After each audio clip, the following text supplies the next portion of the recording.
I moved to another state, got promoted, and no one from family noticed. Then my aunt posted a photo of my new apartment. Suddenly, they remembered me and showed up at the door. Mom said, "You could sell it to help your sister." Well, let's go. My name is Arlies and I'm 28 years old. I worked as a clinical specialist for a medical company in Hawthorne Ridge, Illinois. And I lived about 30 minutes away from my parents. I had a decent apartment, a reliable car, and a job I was pretty good at. My life was okay, I guess. My family consisted of my parents, my older sister Brenna, and her 2 daughters. Brenna was 32, 4 years older than me. She'd been married once, but that ended badly about 3 years ago. Her ex wasn't in the picture anymore, so it was just her and the girls. The oldest was 6 and the youngest was 4. They were cute kids, but they had way too much energy. Brenna ran an online boutique selling women's clothes. She worked from home, posting photos on social media and packing orders. Sometimes she made good money, sometimes not so much. It seemed to depend on what was trending that week. Every Saturday, I drove to my parents' house and cooked lunch for everyone. It started as a casual thing maybe 2 years ago, but somehow it became expected. I'd show up around 10 o'clock in the morning with groceries, spend a few hours in the kitchen, and then we'd all eat together. Brenna would bring the girls, and we'd have this big family meal. I didn't really mind it at first. It was nice to see everyone and I liked cooking. But over time it started feeling less like a choice and more like an obligation. One Saturday in late summer, I was in my parents' kitchen making fried chicken and apple pie. The chicken was sizzling in the pan, and I had just put the pie in the oven. The kitchen smelled amazing. I walked into the living room where everyone was hanging out. My dad was on the couch watching football. My mom was chasing after my nieces who were running around screaming and playing some game only they understood. Brenna was sitting at the dining table with her phone propped up doing a live video for her boutique customers. "Hey everyone," I said. "I have some news." Nobody looked up. "I got promoted at work," I continued.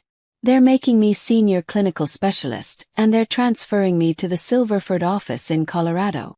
My dad kept his eyes on the TV. My mom grabbed my youngest niece before she could knock over a lamp. Brenna was talking to her phone about a sale on dresses. I stood there for a minute waiting for someone to say something. Nothing. I went back to the kitchen and checked on the chicken. My hands were shaking a little. I told myself it was fine, that they'd heard me and would say something later. When lunch was ready, I called everyone to the table. We all sat down and I started passing around the food.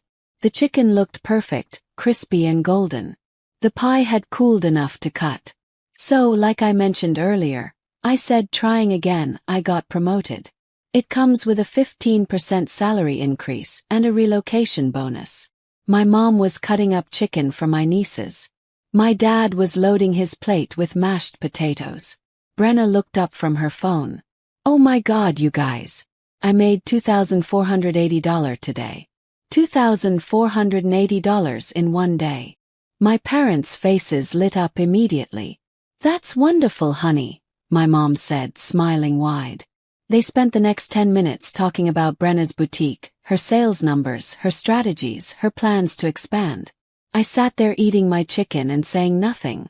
"Arlies, can you clean up what the girls spilled under the table?"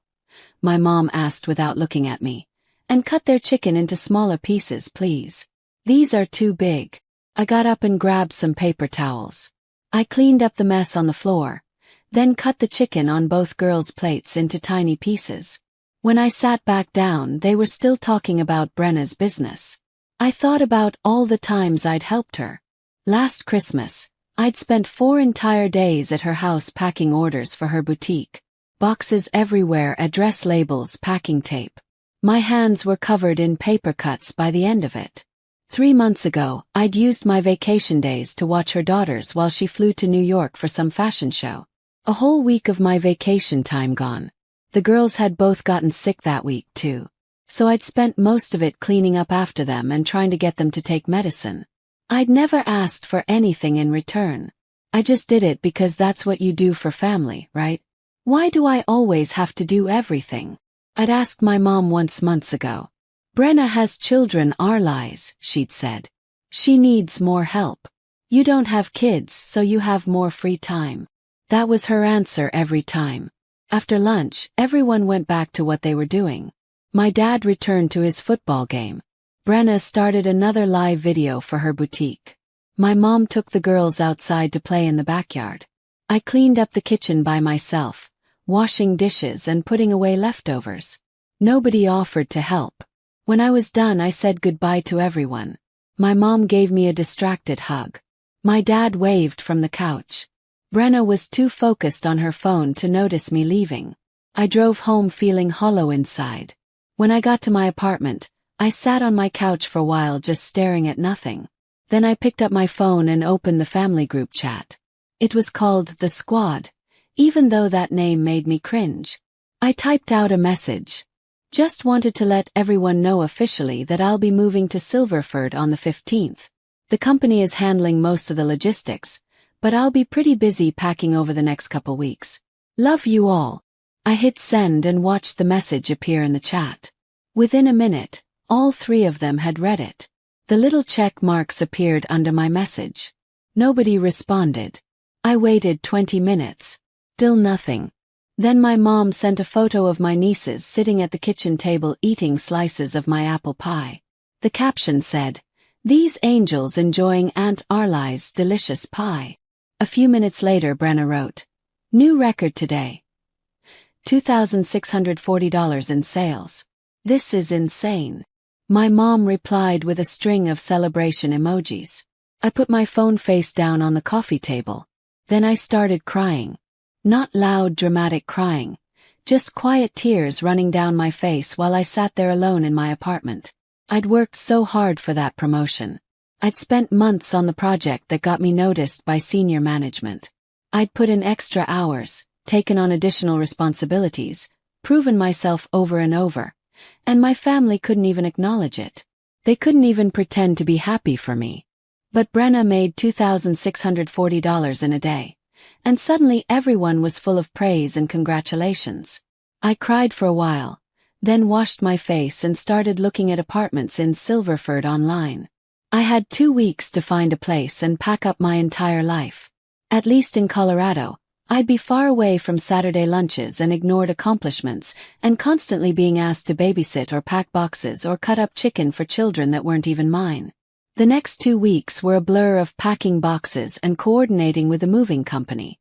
I gave notice to my landlord, updated my address with the bank and my employer, and slowly watched my apartment get emptied into cardboard boxes. On the morning of the 15th, the moving truck arrived right on schedule. 2 guys showed up and started loading my furniture. I was carrying a box out to my car when my phone rang. It was my mom. "Arlies, I need you to come over on Saturday," she said. No hello. No, how are you? Just straight to the demand. "I need you to watch the girls. Brenna has an important meeting with a supplier and I have a doctor's appointment that day." I looked at the moving truck parked in front of my building, at the man loading my couch into the back of it. "Mom, I'm leaving for Colorado right now.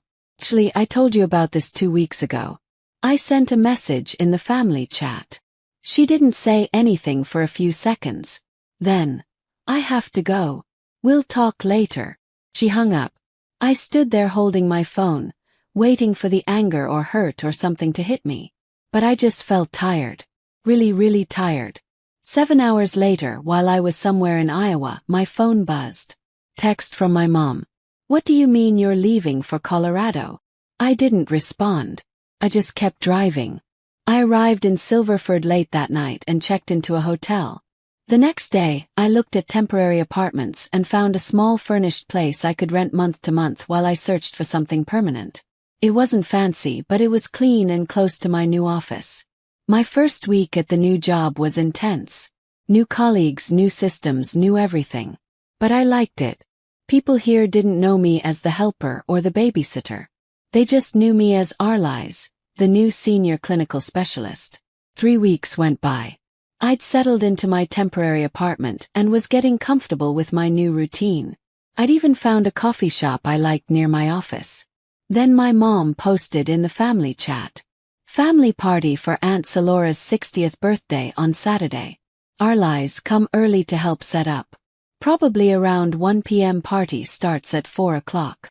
I read the message twice. Not can you come help?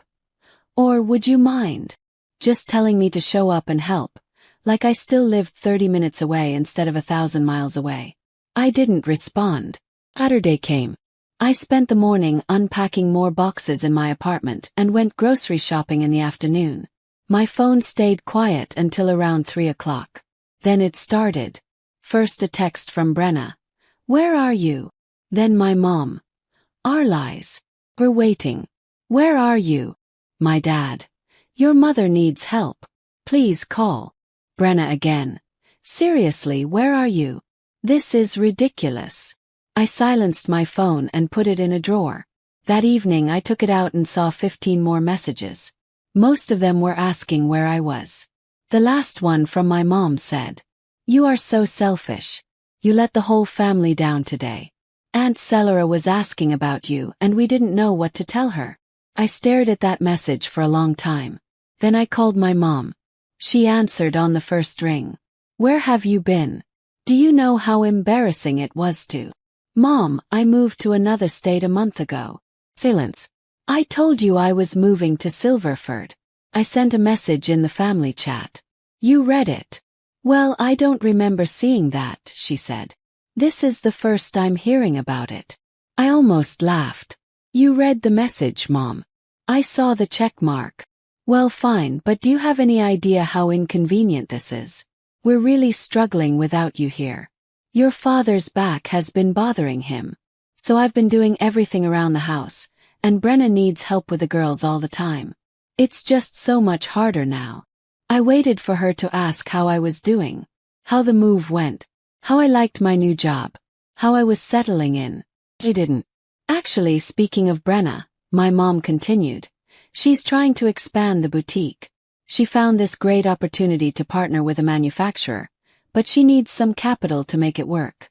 I was thinking you could help her out. Maybe 5 or 10,000. You just got that promotion and the relocation bonus, so you should have the money. My chest felt tight. Mom, I have to go.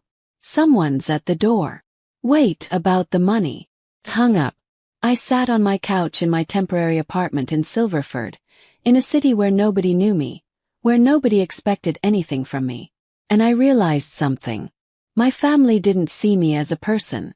They saw me as a resource, a babysitter when they needed one, cook for Saturday lunches, a pair of hands to pack boxes at Christmas, a wallet to open when Brenna needed money. They didn't care about my promotion. They didn't care that I'd moved across the country. They didn't even notice I was gone until they needed something from me. And when I wasn't there to provide it, I was selfish. I was letting them down.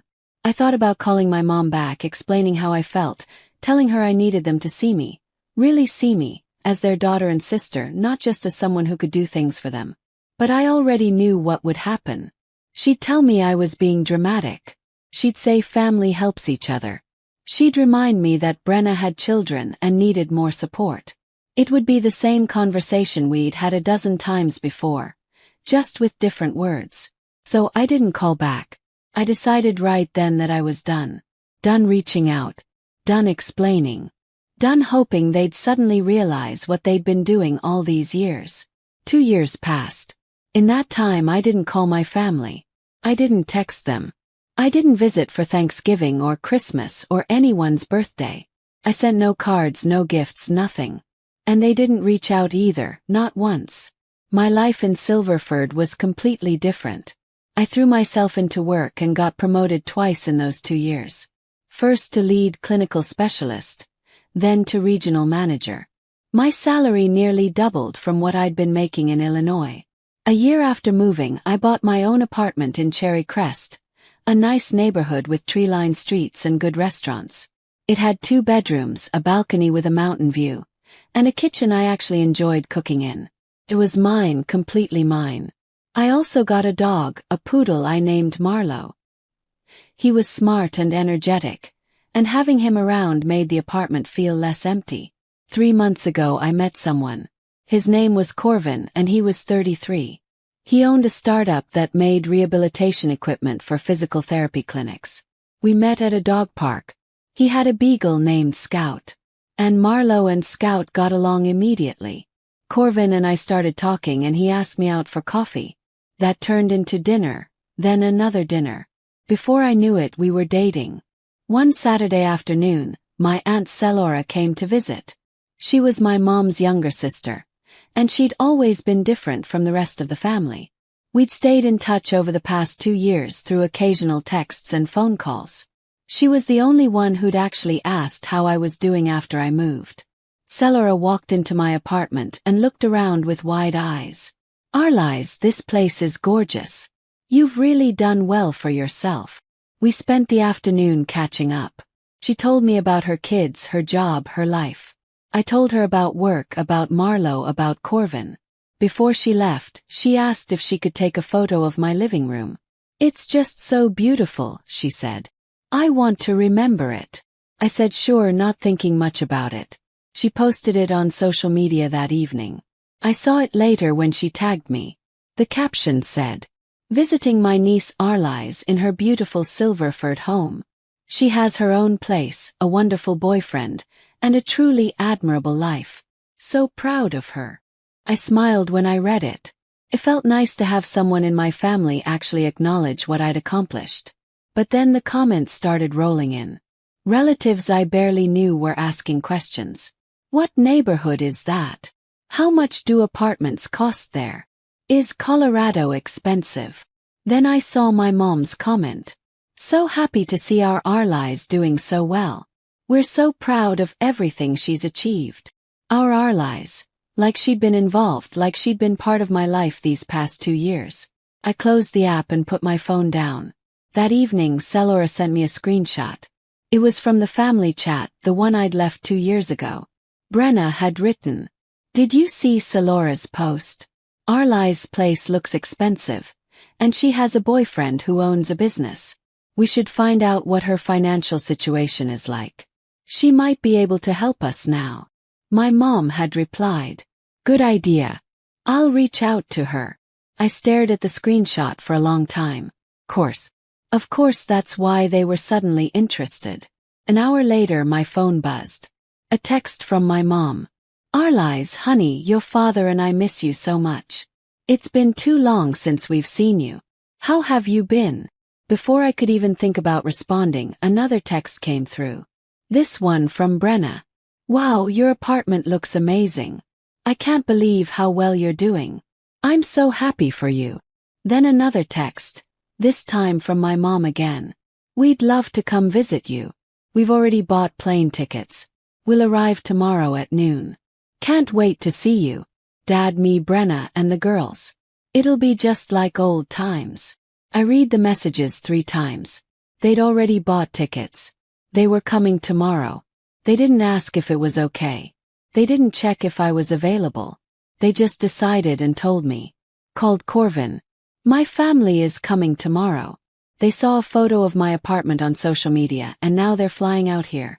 They didn't even ask if it was okay." He was quiet for a moment. "Be careful, Arlies. People don't usually show up after 2 years of silence unless they want something." "I know," I said. "I know exactly what they want. Do you want me to be there tomorrow?" "No, I need to handle this myself. But thanks." We talked for a few more minutes and then I hung up. I sat on my couch with Marlowe curled up next to me, staring at my phone. Tomorrow was going to be a disaster. I could feel it. But at least this time, I wasn't going to just smile and nod and let them take whatever they wanted from me. The next morning, I cleaned my apartment and braced myself. Around noon, my doorbell rang. I opened it and there they were. My mom hugged me too tight, squeezing like she was trying to make up for 2 years in one embrace. My dad stood behind her holding a cake box. "We brought your favorite," he said. "Sour cream cake." Sour cream cake wasn't my favorite. Honey cake was. But I didn't correct him. Brenna came in next with her daughters, who were now 8 and 6. They immediately started running through my apartment, touching everything, opening cabinets, picking up decorations. My mom looked around. "This is quite extravagant, isn't it?" It wasn't a compliment. I went to the kitchen to make tea while my family settled in. When I came back to the living room, my dad had turned on the TV to a football game. The girls were running around grabbing things off shelves and throwing them on the floor. One of them picked up a glass figure that Corvin had given me. It was delicate, expensive, and meaningful. "Put that back, please," I said firmly. She ignored me and kept running with it. "Put it back now," I repeated louder this time. Brenna looked up from her phone. "They're just playing. Arlies, relax." "I'm not relaxing while they break my things." "Girls, put that down and sit on the couch." The older one finally set the figure down, but then they knocked over a vase of flowers on the side table. Water spilled everywhere. "That's enough," I said sharply. "Both of you sit down right now." I cleaned up the water, then grabbed 2 books from my shelf and handed them to the girls. "Read these on the couch. No running around." My family stared at me like I'd grown a second head. "You've changed," my mom said. Brenna was looking around the apartment, taking in every detail.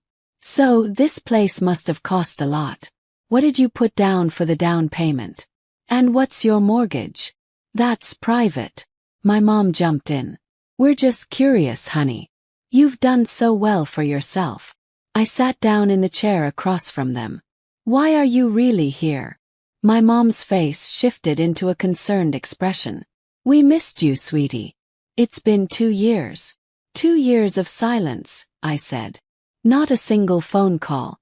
Not one text asking how I was. But you saw a photo of my apartment and suddenly you bought plane tickets." "That's not fair," Brenna said. "We've been busy. I have 2 kids. And I had a whole life change. A move across the country. 2 promotions. Buying my first home. None of which any of you acknowledged." My mom reached over and patted my hand.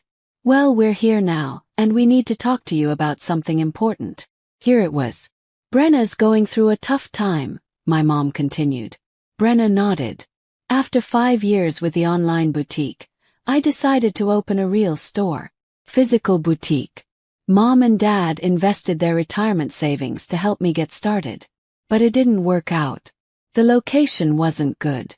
The rent was too high. I had to close after 8 months.